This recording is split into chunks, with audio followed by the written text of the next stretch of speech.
Greetings, friends, and welcome to today's dose of inspiration.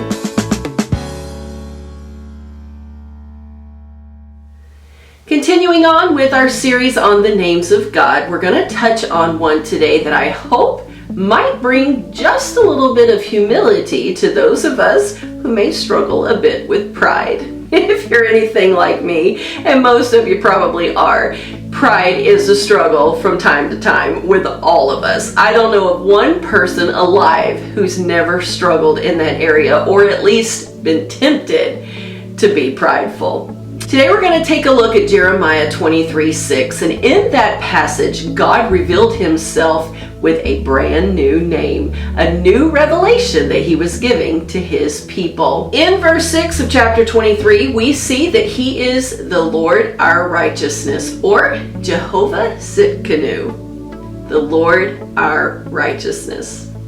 What exactly is righteousness? Because unless we know what that is, then knowing him as Jehovah Tsidkenu, our righteousness, probably really doesn't mean much. Righteousness in its simplest definition is being right with God. It is God who is our righteousness, and in him we can be made right with him. Now, before you get all confused, let's head on over to the New Testament, where we find out that Jesus is our righteousness. Being in a relationship with Jesus makes us right with God.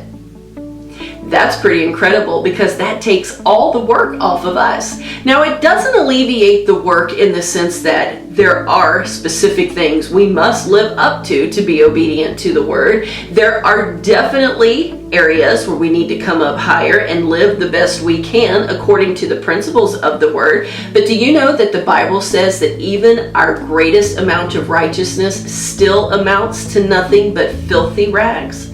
No matter how good we try to be, no matter how much of the law we try to obey, no matter how much sin we try to avoid, none of it is still good enough without Jesus, because Jesus is our righteousness. Jehovah God is our righteousness. Jehovah Tsidkenu.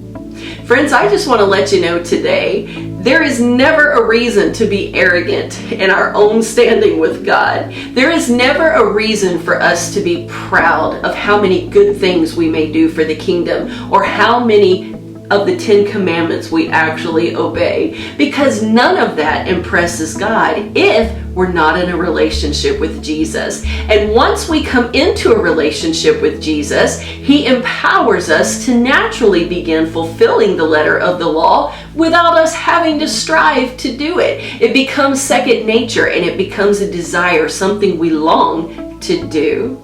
So I want to encourage you today to remember that he is Jehovah Tsidkenu, our righteousness. There is no more need for all the striving to work to be right with God.